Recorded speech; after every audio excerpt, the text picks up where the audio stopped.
यह व्रत अति प्राचीन है। इसका प्रचलन महाभारत से भी पूर्व का है। यह व्रत सौभाग्यवती महिलाओं के लिए उत्तम माना गया है। सामान्य मान्यता के अनुसार सुहागिनें इस व्रत को अपने सुहाग पति की दीर्घायु के लिए रखती हैं। कहा जाता है इसे पांडवों की पत्नी द्रौपदी ने भी किया था। यह व्रत कार्तिक कृष्ण पक्ष की चंद्रोदय चतुर्थी में किया जाता है। व्रत की विधि: कार्तिक मास के कृष्ण पक्ष की चतुर्थी को करवा चौथ कहते हैं। सुहागवती स्त्रियों के लिए यह बहुत ही श्रेष्ठ व्रत है। स्त्रियां इस व्रत को पति के दीर्घ जीव होने के लिए करती हैं। इस दिन सुहागिन स्त्रियां चावल पीसकर दीवार पर करवा चौथ बनाती हैं, जिसे वर कहते हैं। इस करवा चौथ में पति के अनेक रूप बनाए जाते हैं तथा सुहाग की वस्तुएं जैसे चूड़ी, बिंदी, बिछुआ, मेहंदी और महावर आदि के साथ साथ दूध देने वाली गाय, करुआ बेचने वाली कुम्हारी, महावर लगाने वाली नाइन, चूड़ी पहनाने वाली मनिहारिन, 7 भाई और उनकी इकलौती बहन, सूर्य, चंद्रमा, गौरा और पार्वती आदि देवी देवताओं के भी चित्र बनाए जाते हैं। सुहागिन स्त्रियों को इस दिन निर्जल व्रत रखना चाहिए। रात्रि को जब चंद्रमा निकल आए तब उसे अर्घ्य देकर भोजन करना चाहिए। पीली मिट्टी की गौरा बनाकर उसकी पूजा करनी चाहिए।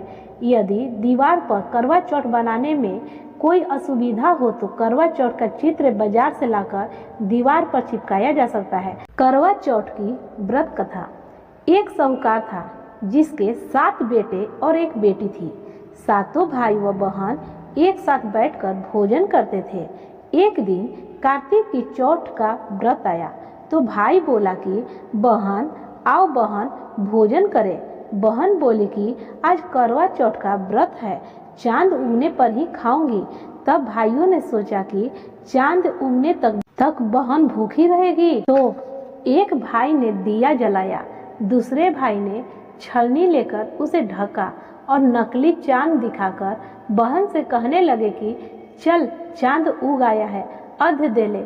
बहन अपनी भाभियों से कहने लगी कि चलो अर्घ्य देते हैं। तो भाभियाँ बोली तुम्हारा चांद उगा होगा, हमारा चांद तो रात को उगेगा। बहन ने जब अकेले ही अर्घ्य दे दिया और खाने लगी तो पहले ही ग्रास में बाल आ गया, दूसरे ग्रास में कंकड़ आया और तीसरा ग्रास मुंह की ओर किया तो उसके ससुराल से संदेशा आया कि उसका पति बहुत बीमार है, जल्दी भेजो। माँ ने जब लड़की को विदा किया तो कहा कि रास्ते में जो भी मिले उसके पांव लगना और जो कोई सुहाग का आशीष दे तो उसके पल्ले में गांठ लगाकर उसे कुछ रुपए देना। बहन जब भाइयों से विदा हुई तो रास्ते में जो भी मिला उसने यही आशीष दी कि तुम 7 भाइयों की बहन तुम्हारे भाई सुखी रहें और तुम उनका सुख देखो। सुहाग की आशीष किसी ने भी नहीं दिया। जब वह ससुराल पहुंची तो दरवाजे पर उसकी छोटी ननद खड़ी थी।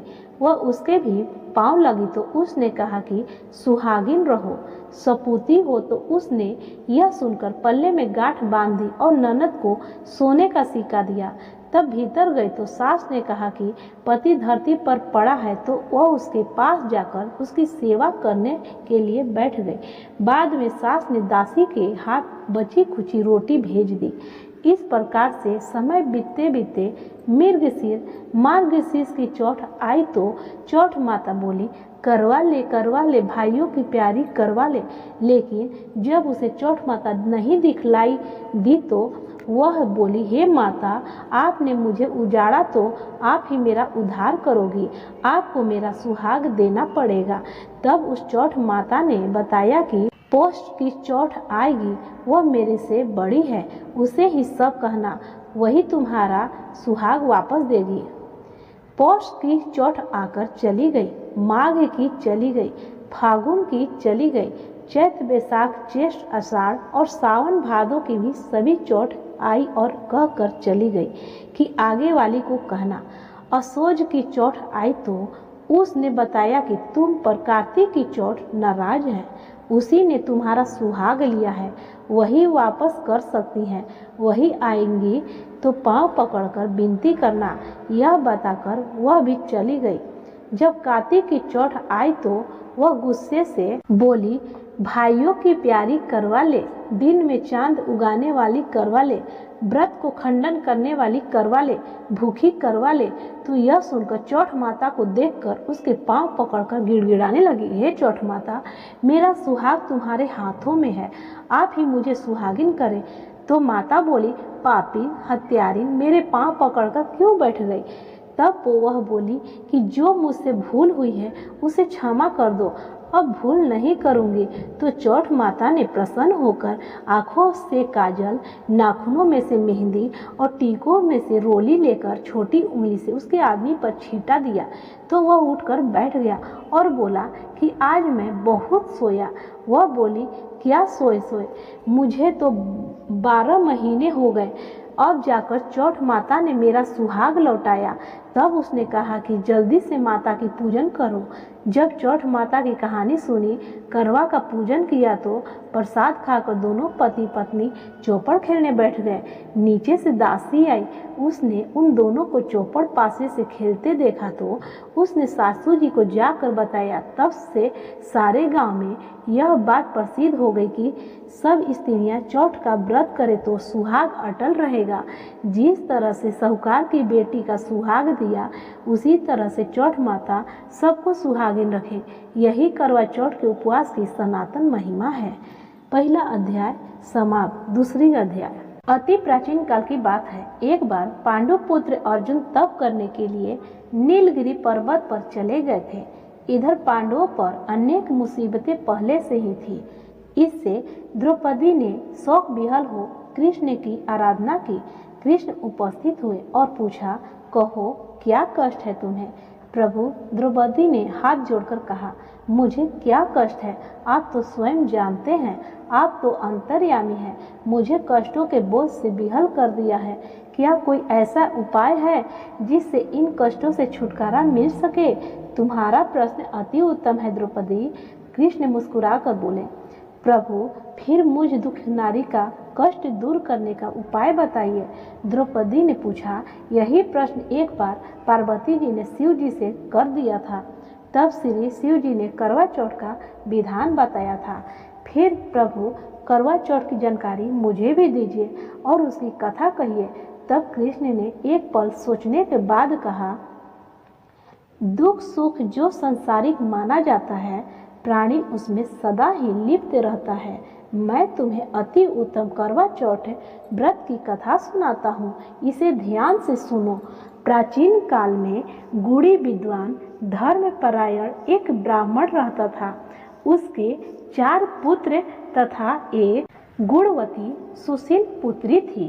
पुत्री ने विवाहित होकर चतुर्थी का व्रत किया, किंतु चंद्रोदय से पूर्व ही उसे क्षुद्रा ने बाध्य कर दिया। इससे उसके स्नेही भाइयों ने छल से पीपल की आड़ में कृत्रिम चंद्रमा बनाकर दिखा दिया। लड़की ने अर्धदेह भोजन कर लिया। भोजन करते ही उसके पति की हृदय गति बंद हो गई। इससे दुखी हो उसने अन्न जल त्याग दिया।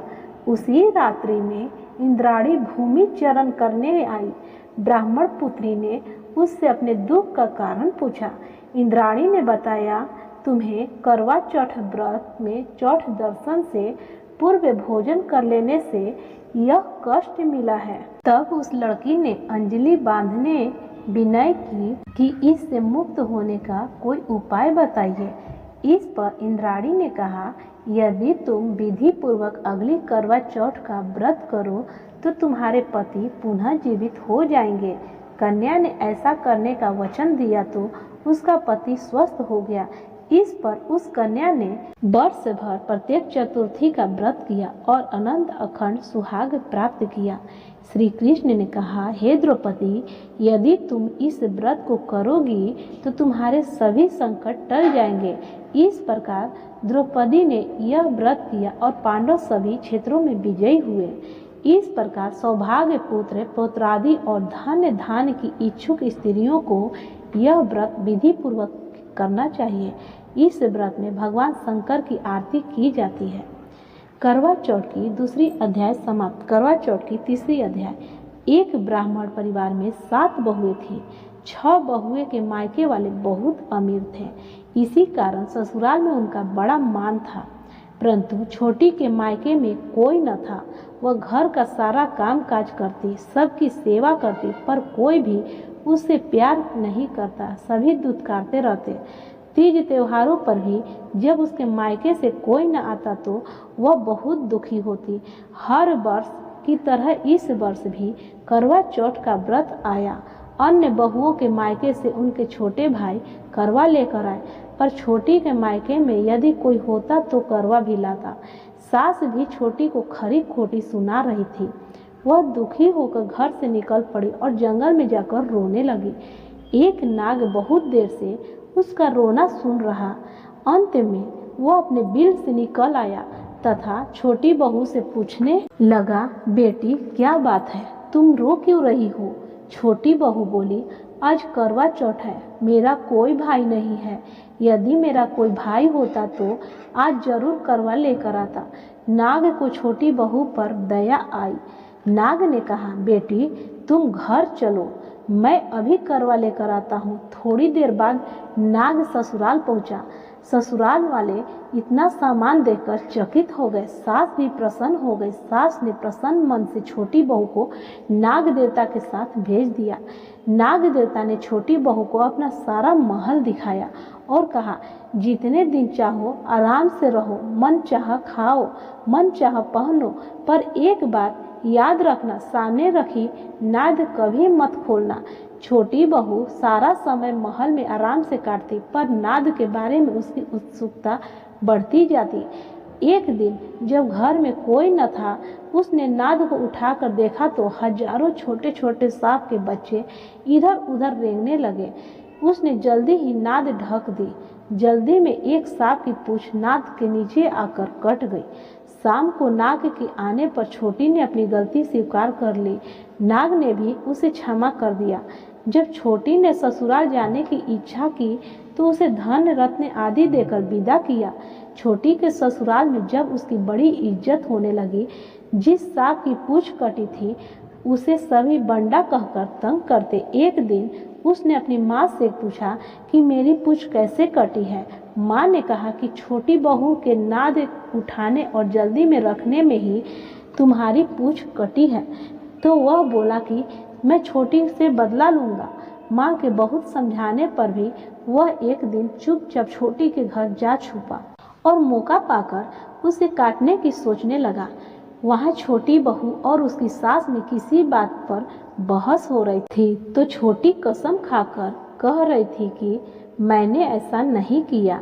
वह कह रही थी कि मुझे बंड भैया से प्यारा कोई नहीं है, उन्हीं की कसम खाकर कहती हूँ कि मैंने ऐसा नहीं किया। बंडा ने जब सुना तो सोचने लगा, जो मुझसे इतना प्यार करती है मैं उसे ही काटने आया हूँ। वह चुपचाप घर चला गया। माँ ने पूछा, ले आए बहन से बदला? वह कहने लगा, माँ बहन से कैसा बदला? तभी से बंडा भाई व छोटी बहन हुए। भाई प्रति वर्ष चौथ के दिन करवा लेकर जाता, वह बहन बड़े प्यार से करवा चौथ का व्रत करती। करवा चौथ की तीसरी अध्याय समाप्त। चौथी अध्याय। प्राचीन काल में करवा नाम की एक पतिव्रत स्त्री अपने पति के साथ नदी किनारे एक गांव में रहती थी। कार्तिक मास की कृष्ण पक्ष की चतुर्थी चौथ के दिन उसका पति नदी में स्नान करने के लिए गया। स्नान करते समय एक मगरमच्छ ने उसका पैर पकड़ लिया। वह करवा करवा नाम लेकर जोर जोर से अपनी पत्नी को पुकारने लगा। उसकी आवाज सुनकर उसकी पत्नी दौड़ कर आई और उसने मगर को कच्चे धागे से बांध दिया। मगर को बांधकर वह यमराज के यहाँ पहुंची और यमराज से बोली, भगवान, मगरमच्छ ने मेरे पति का पैर पकड़ लिया है, अतः पैर पकड़ने के अपराध में आप अपने बल से उस मगरमच्छ को नरक में ले आओ। यमराज ने कहा, अभी मगरमच्छ की आयु शेष है, अतः मैं उसे नहीं मार सकता। इस पर करवा ने कहा, यदि आप ऐसा नहीं करोगे तो मैं आपको श्राप देकर नष्ट कर दूंगी। यह सुनकर यमराज डर गए और उस पतिव्रता स्त्री करवा के साथ जाकर मगरमच्छ को उन्होंने यमपुरी भेज दिया और करवा के पति को दीर्घायु प्रदान की। उसी दिन से यह करवा चौथ मनाई जाती है और सुहागिन स्त्रियों के द्वारा व्रत रखा जाता है। हे करवा माता, जैसे तुमने अपने पति की रक्षा की वैसे सबके पतियों की रक्षा करना। इति शुभम। करवा चौथ माता की आरती। ओम जय करवा मैया, माता जय करवा मैया। जो व्रत करे तुम्हारा, जो व्रत करे तुम्हारा, पार करो नैया। ओम जय करवा मैया, माता जय करवा मैया। सब जग की हो माता, तुम ही हो रुदारी। मैया तुम ही हो रुदारी। यश तुम्हारा गावते, यश तुम्हारा गावते, जग के सारे प्राणी। ओम जय करवा मैया, माता जय करवा मैया। कार्तिक कृष्ण चतुर्थी, जो नारी व्रत करती। मैया जो नारी व्रत करती, दीर्घायुपति होवे, दीर्घायुपति होवे, दुख सारे हरती। ओम जय करवा मैया, माता जय करवा मैया। होए सुहागिन नारी, सुख संपत्ति पावे। मैया सुख संपत्ति पावे। गणपति बड़े दयालु, गणपति बड़े दयालु, विघ्न सभी नासे। ओम जय करवा मैया, माता जय करवा मैया। करवा मैया की आरती, व्रत करे जो गावे। मैया व्रत करे जो गावे, व्रत उनका हो पूरन, व्रत उनका हो पूरन, सब विधि सुख पावे। ओम जय करवा मैया, मैया जय करवा मैया। प्रेम से बोलिए करवा मैया की जय। गणेश भगवान की जय, शंकर भगवान की जय, माँ पार्वती की जय।